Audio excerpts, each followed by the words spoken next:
guys, Kate here. I am excited to come here live and chat with you all about what is happening in the world of wedding planning. So, obviously, it's a very strange time, and if you are in the industry or if you're planning a wedding, it has been a crazy last few months. And there are quite a few things that I've been seeing are common factors, either common questions that I'm being asked, common stressors. Obviously, everybody is going through, at least on some level, a similar situation. And so I wanted to chat with you here today about what is involved in planning a wedding right now, whether you are trying to plan for an event that is further out in the future, maybe 2021, 2022, or if your wedding in 2020 has or might be impacted by this current craziness of the pandemic that is going on. So, first, I hope everyone is safe, everyone's families are doing all right. Um, and then I want to just kind of dig into the different levels of how things have been impacted. So, really, there's three different ways that couples or events are being impacted by what's going on. Every event is going to be different in regards to the scale of the event, the size, the location, wherever you're at. Of course, I'm here in Michigan, in southern Michigan, where things were very crazy in the beginning, and now we're just trying to keep things a little bit under wraps. So, of course, that is the first thing, is to consider what's going on in the area that you are in. But again, there's really three main ways that events are being impacted. The first is that your event simply can't happen. We're moving out of that stage a little bit. Obviously, in March, April, beginning of May, we just simply couldn't have an event of any kind. Even bringing in an officiant for a backyard wedding was not allowed. So here, at least, we are moving beyond that a little bit, and things are opening up in that certain things can happen depending on what the restrictions are in your area. But that so hopefully we won't be going back to that. But that first option was just simply when events were not allowed to happen in any capacity, size, even again a legal ceremony couldn't happen because you couldn't have witnesses or an officiant unless your witnesses and officiant happen to live under your roof. So hopefully, again, we're moving past that. The most common thing that I'm seeing couples are dealing with in regards to weddings is that their event can't happen as they anticipated. So the event that they had initially started planning, or maybe are still currently planning, might not be able to happen. And we're going to get into the ways that that will be impacted potentially. But the third is that maybe you're planning an event that's in the future, meaning beyond all of this, which will hopefully not be too far away, but maybe 2021, 2022 weddings.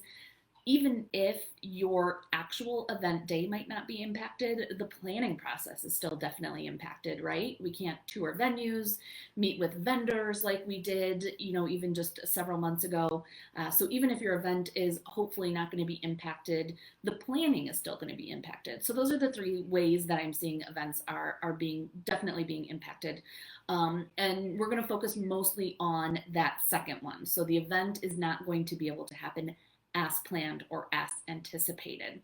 So when we're talking about that, there's obviously, again, each event, each couple, just as we talk about when you're first planning a wedding, everything is based on your priorities and your specifics that are something only you as a couple can decide. And so it's going to be very similar when it comes to trying to figure out what to do if you are planning a wedding that is going to be impacted. The first question that I get asked all the time is, how do I know when or if I need to postpone the wedding? And so we'll talk about a few things to think about in regards to that. And then what do we need to do if we're going to have our wedding, but the scale or the scope of it is going to be different? So first, again, we're going to go back to those priorities. Almost everything in wedding planning, again, pandemic or no pandemic, is going to fall on priorities. Some couples have a huge priority of having beautiful florals. They don't care about the food. Others, it's flipped. They don't care what's on the tables. They just want to make sure they have an amazing meal. And so we need to take that into consideration too with everything that's going on. For some couples, having all 200 of their family, friends, closest people to them at their wedding is going to be the most important thing. And others, it's going to be getting married on that actual date. So that's what I mean when I say you need to consider your priorities, your preferences, and what is the most important to you. So think about that, especially if you are in a scenario where maybe you're planning an event for October, November, and we just simply can't predict what is going to happen at this point. You can think about the things that we're going to be talking about here and how you would feel if that is going to be a rule or restriction come your wedding day. And then that way, as it gets closer, you can kind of feel a little bit more comfortable with the decision that you are making. So, before we get into these details, I will say there's no right or wrong decision, there's no right or wrong answer. And that's what's making this whole scenario even more challenging is that, you know, it was almost a little bit easier back in the early stages of this when the events just simply had to be canceled. You didn't have to make the decision about do we want the event, but we have to move the venue? Do we want it, but we have to lower the guest count? The decisions were made for us. It couldn't happen. So now we have to think about the different things that are going to impact it. But again, there's no right or wrong answer. There's just what feels best for the two of you as a couple, just kind of like a gut check. So let's talk about the current restrictions. Again, it is it's late June now. I don't know how that happened, but it is late June now, June 25th. And in Michigan, we're still seeing some pretty hefty restrictions compared to some other states. But also, you know, there are some states that or countries, I guess I should say, talking to planners and friends that are in Canada that still are restricted much more so than we are. So whenever you're watching this, wherever you're watching this, make sure to take a look at what your actual restrictions are. Everywhere, they're all very confusing. It seems like that's the general consensus. How do you interpret what it means depending on your venue? Is it a restaurant? Is it a banquet hall? Are you indoors? Are you outdoors? So there's a lot of different restrictions that are going to be different depending on where you are at. So make sure to take a look at your restrictions, what is allowed, talk to your venue, and see what their policies are, but get an idea for what the current guest count is. So this is one of the things that's most confusing here in Michigan is the restaurants are able to open right now at 50% capacity. I think there's a max of like 200, but 50% capacity. Venues that are attached to a restaurant, my understanding is they can open at 50% capacity. Any other venue that doesn't have a restaurant is capped to 10 people right now. An outdoor event can be up to 100 people. So the numbers are very different and very confusing, and it really just kind of depends on who you ask and what's happening each day. So again, things are changing pretty quickly, but make sure to get an idea on what the restrictions are as far as the guest count goes. And I should also mention that just because the state or the county has listed a restriction, that doesn't mean that your venue is necessarily going to be at that same number. I do know there are some restaurants that could open with a lot more people, but they're opting to either not open yet, and same with venues. If just depending on the logistics of the venue, they might not decide to open until they can open at a full capacity. I know some hotels, they're not opening until they hit a certain amount that they can host because it just doesn't make sense. So just because the restrictions in your area might say 50% capacity, that doesn't necessarily mean your venue, your vendors are able to do that or comfortable, whatever it might be. So check with your venue, check with your vendors. The other piece that outside of the guest counts, is going to be the socially distant wedding restrictions. So this is the piece, to be honest, that I think is going to make the biggest difference in couples deciding whether or not they want to have their wedding. In the conversations I've been having with couples, most of them either know right off the bat, yes, we want to have our full guest list. No, we're good with it being just 20, whatever it might be. That seems to be an obvious one way or the other answer. But if you do decide that you want to go ahead with the wedding, regardless of what the max number is going to be, the restrictions for keeping socially distant right now, I think, are going to make a huge impact on the feel of the event. So I say this, I guess the The thing we need to consider too, of course, again, is the venue. If you are having your wedding now in your backyard or somewhere um, personal, some family friend, whatever it might be, in a private residence, I should say, um, your restrictions are going to be a lot more flexible than if you are entering another venue that has to hold up to what the regulations are. So, what I am seeing is a lot of backyard celebrations are not necessarily following the socially distant rules. They might be set up to do so. Tables are spread out, limited people per table, limiting the guest count. But what I'm seeing and what I think is happening in most places, once the bars open for a little bit, once the music starts, the masks come off and people are dancing in close and I personally would not be comfortable doing that, but if you are and your guests are, then the rules of social keeping socially distant. If you're in your own backyard, that's up to you to decide what is important to you and what you feel comfortable with. So what I'm going to discuss now is the rules of keeping socially distant if you are in another venue that, of course, is going to have to enforce it. So whatever the rules are, if you're at a venue, they are the ones liable or responsible for keeping the people in their space safe. And of course, they need to follow what the restrictions are. So, right now, again, in Michigan, the cap is 50% if you are in a restaurant type venue. So, as for an example, let's talk about a space that can host a wedding because they have connections to a restaurant or whatever. They're able to host a wedding, but it needs to be a socially distant wedding. This typically means that the venue is going to require that all guests wear masks when they're entering the building and when they are not eating. So, again, every venue is going to have a little bit more flexibility, just like we see in the grocery store. They might have a sign that says you must wear a mask, but we all see people that are walking around without them, or they take them off as they're talking to somebody they see in the aisle, whatever it might be. So, each venue is going to have a little bit more, they're going to have a different interpretation of that and how strict they're going to be.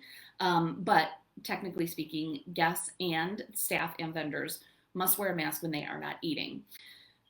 Tables must be spread apart, and I'm hearing different things about what that means. Most commonly, what I'm hearing is you are limited to 6 people in a 72-inch table. So that's a table that would normally fit 10 to 12 people. You're going to be limited to 6 people, and those people could only be connected. So, like in the same house or the same family group.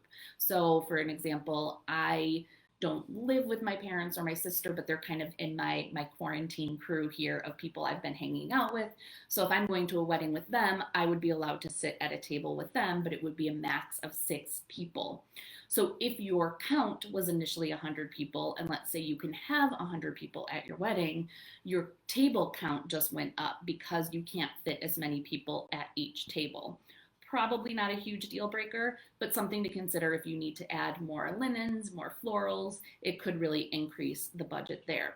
While we're talking about the counts, I also highly recommend when you are planning your wedding, if we're talking about August, September, October, have a chat with your guests that you're planning on inviting, especially if you're thinking of inviting the same number of guests. See if they're going to be comfortable coming, because I know everybody's personal feelings are all over the map when it comes to this. Again, as I mentioned, people are on the dance floors having a great time, but then there's other people that are still nervous to go to the grocery store or gather outside.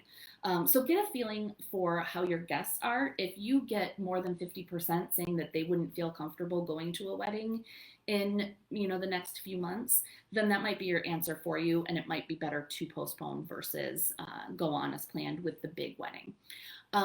So open seating, again, that's going to be potentially an issue.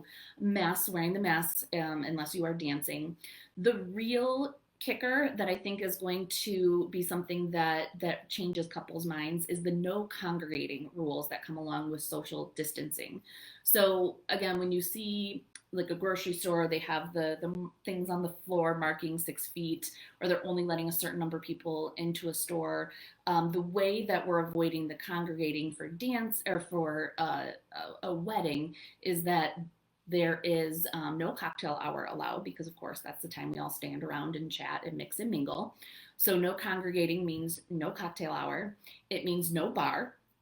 So again, every venue is going to interpret this a little bit differently, but from what I'm hearing, the most common interpretation is you can't have a bar where people will stand and wait in line and like go order their drink.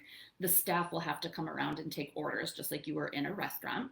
So it's kind of a nice plus from a service standpoint. The guests don't have to get up and go to the bar, but it definitely slows things down as far as service goes, and it might increase the number of servers you're required to have for the day. This one's the real kicker: no dancing.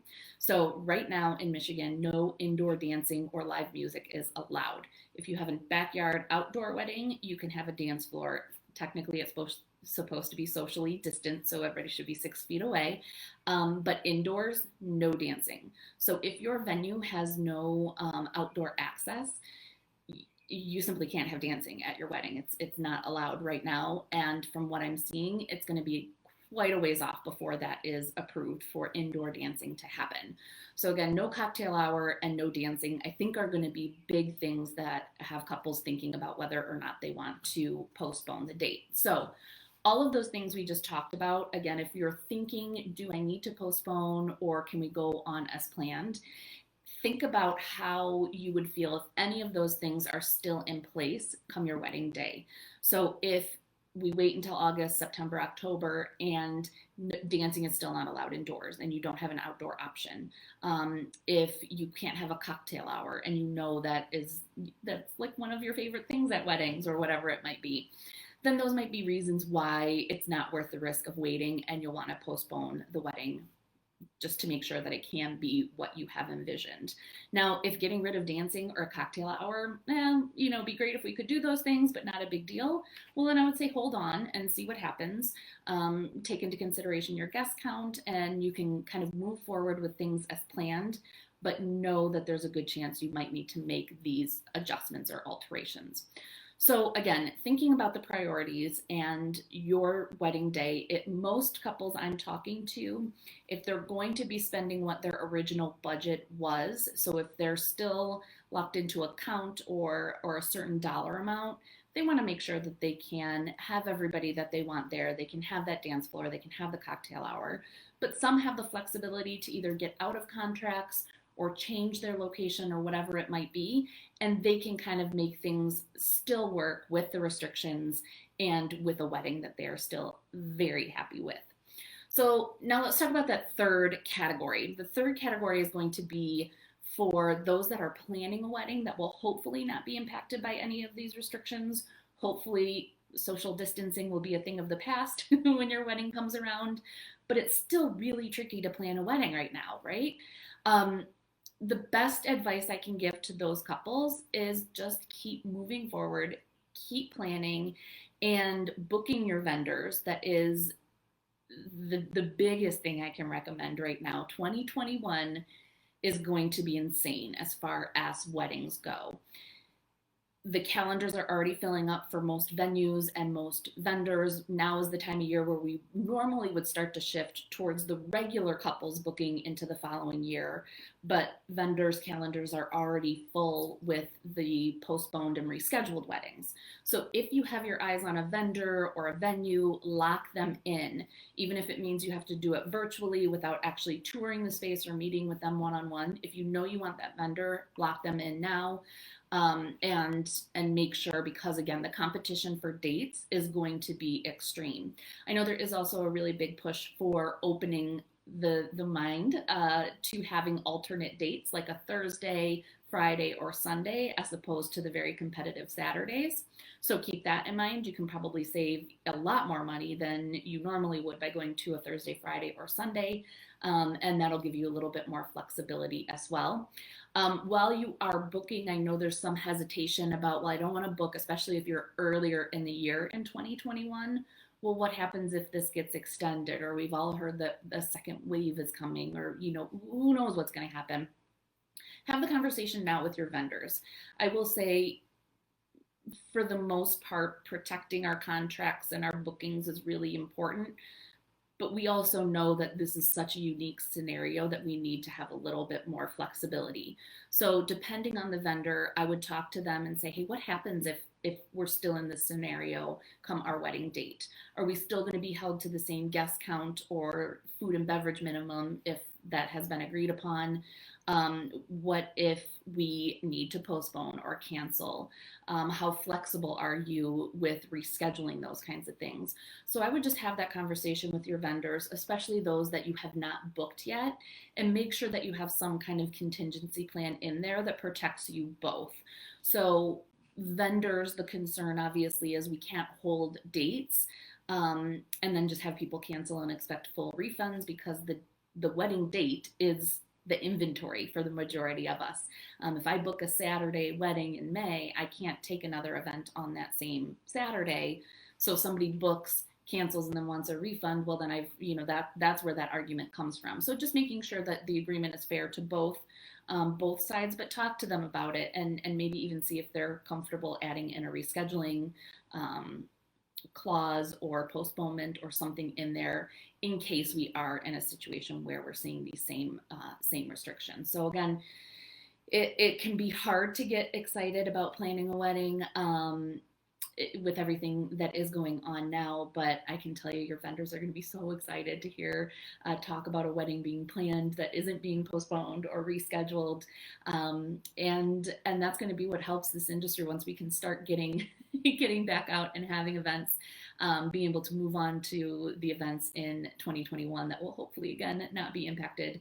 Oh, it's going to be such a good year. It's going to be so much fun. So think about those things. If you have any other specific questions, definitely let me know. Every situation again is so different that you really need to just think about the details and the specifics in regards to your event and your wedding and what is most important to the two of you before you make a decision, and not necessarily let others' opinions influence what you are wanting to do. So I hope this was helpful. Again, let me know if you have any other questions. If you have other planning questions in general, make sure you head over to planningcollective.com/membership. That is where you can find information on joining Planning Collective. There is less than a week left to join as a founding member, and then on July 1st, the pricing is going up, and you can't be a founding member ever again. So less than a week left for that, and that's where you're going to get a whole bunch of resources that I share with all of the members that will help you go from stressed and unorganized and feeling overwhelmed by wedding planning to feeling confident and like you're going to nail the wedding planning. So I'm excited to share that with you. So let me know what you think. Let me know what you've decided with your wedding plans. I'm going to also include a link in the notes here after this, and share. I would love to see, it's a survey, a link to a survey, and I would love to see what your thoughts are on current wedding plans. It's a quick survey asking about if you've had to change dates, what are you working on if you did have to change things, and just kind of a general update on where everybody is at with wedding planning. So thank you so much, and I will see you in the next video.